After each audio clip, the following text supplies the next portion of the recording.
फैसला बोर्ड के लोग ये कहते हैं जो मुसलमान सुरक्षित नहीं है भारत में, तो मैं भारत सरकार से मांग करता हूं ऐसे लोगों को वीजा दे करके।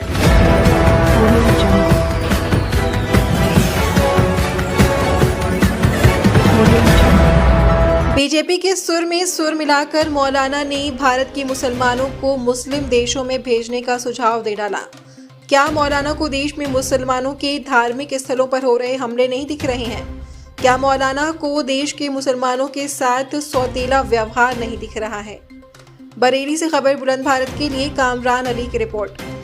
बरेली की दरगाह आला हजरत से जुड़े संगठन ऑल इंडिया मुस्लिम जमात के राष्ट्रीय अध्यक्ष मौलाना शहाबुद्दीन रजवी आलमी दीन है या बीजेपी के प्रवक्ता, ये सोचने पर मजबूर कर दिया है मौलाना के बयानों ने। आज मौलाना शहाबुद्दीन रजवी के बयान ने ये सोचने पर मजबूर कर दिया कि शहाबुद्दीन रजवी आलमी दीन है या बीजेपी के प्रवक्ता हैं। बीजेपी के प्रवक्ता की भूमिका में मौलाना शहाबुद्दीन रजवी ने रमजान का सहारा लेते हुए कहा कि रमजान के दिनों में धरना प्रदर्शन का आयोजन करना गोया कि लोगों को धार्मिक कार्य से रोककर राजनीतिक काम में लगाना है। मुस्लिम पर्सनल लॉ बोर्ड का विरोध करते हुए मौलाना ने कहा कि मुस्लिम पर्सनल लॉ बोर्ड वक्फ संशोधन बिल के विरोध में जंतर मंतर दिल्ली पर धरना प्रदर्शन करने जा रहा है। धरना प्रदर्शन करना, अपनी आवाज बुलंद करना हर व्यक्ति को संविधान ने अधिकार दिए हैं।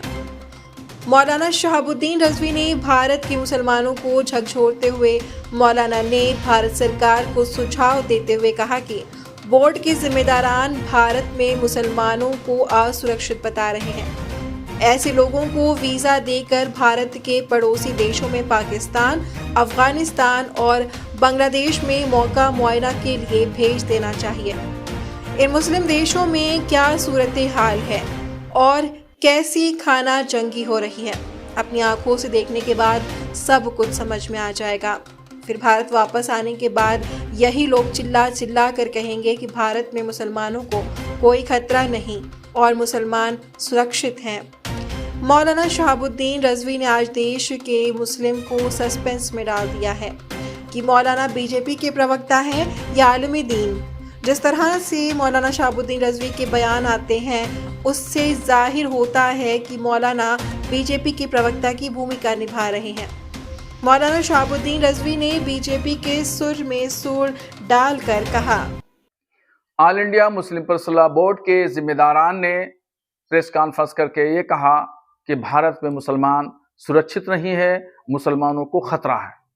मैं उनको बताना चाहता हूं कि आज़ाद भारत में मुसलमान आज़ाद है और मजहबी एतबार से, सियासी एतबार से अपने तमाम उमूर अंजाम देता है, चाहे नमाज रोज़ा हो, हज ज़कात हो, जलसा जुलूस हो, नजर नियाज हो, फातिया हो या और दूसरी तकरीबात हो, उर्स वगैरह हो।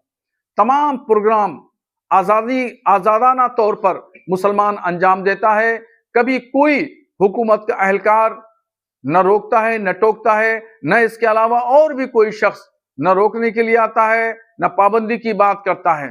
तो इसलिए ये कहना कि मुसलमान सुरक्षित नहीं है, मुसलमानों को खतरा है, ये बिल्कुल गुमराह करने वाली बातें हैं, अफवाह फैलाना है, मुसलमानों को भयभीत करने वाली बातें हैं। और मैं दूसरी बात ये कहना चाहता हूं कि मुस्लिम पर्सनल बोर्ड ने जंतर मंतर पर वक्फ संशोधन बिल को लेकर के धरना प्रदर्शन का ऐलान किया है। तो उनको ये समझना चाहिए कि रमजान शरीफ का महीना चल रहा है। रमजान शरीफ का महीना खुदा की इबादत के लिए है, धरना प्रदर्शन के लिए नहीं। 11 महीने और पड़े हैं, उन 11 महीनों में किसी दिन भी धरना प्रदर्शन किया जा सकता है। धरना प्रदर्शन के लिए, एहतजाज के लिए हमारे यहाँ जमहूरी निजाम है, संविधान के मातहत कोई भी शख्स अपनी आवाज बुलंद कर सकता है, धरना प्रदर्शन लगा सकता है। बेशक लगाइए, कोई रोक टोक नहीं है, मगर बराए मेहरबानी रमजान के महीने को इस्तेमाल मत करिए। रमजान का महीना साल भर में एक मर्तबा आता है, वो भी खुदा की इबादत के लिए आता है। मर्द औरत, बच्चे, बूढ़े, जवान सब लोग अल्लाह की इबादत में लगते हैं और अल्लाह की इबादत से रोक करके धरना प्रदर्शन में लगाना ये कहीं का कोई वसूल ज़ाब्ता नहीं है। ये सरासर मुसलमानों को इबादत से रोकना है। और ये भी मैं कहूंगा कि जो लोग यानी मुस्लिम पर्सनल लॉ बोर्ड के लोग ये कहते हैं जो मुसलमान सुरक्षित नहीं है भारत में, तो मैं भारत सरकार से मांग करता हूं ऐसे लोगों को वीजा दे करके हमारे पड़ोसी देश पाकिस्तान, अफगानिस्तान, बांग्लादेश उनको भेज दिया जाए, तो उनको पता चलेगा कि बलूचिस्तान में, खैबर पख्तून में, सूबे सरहद में कैसी खाना जंगी है, क्या सूरत हाल है। अफगानिस्तान में और बांग्लादेश में भी ऐसी सूरत हाल है जो सब लोगों को जाहिर है। जंगो जिदाल, कत्ल क़िताल पर लोग आमादा हैं। जब वहां से वापस ये लोग आएंगे भारत, तो ये चीख चीख के कहेंगे, चिल्ला चिल्ला के कहेंगे कि भारत में मुसलमान सुरक्षित है, महफूज है और कोई खतरा नहीं है।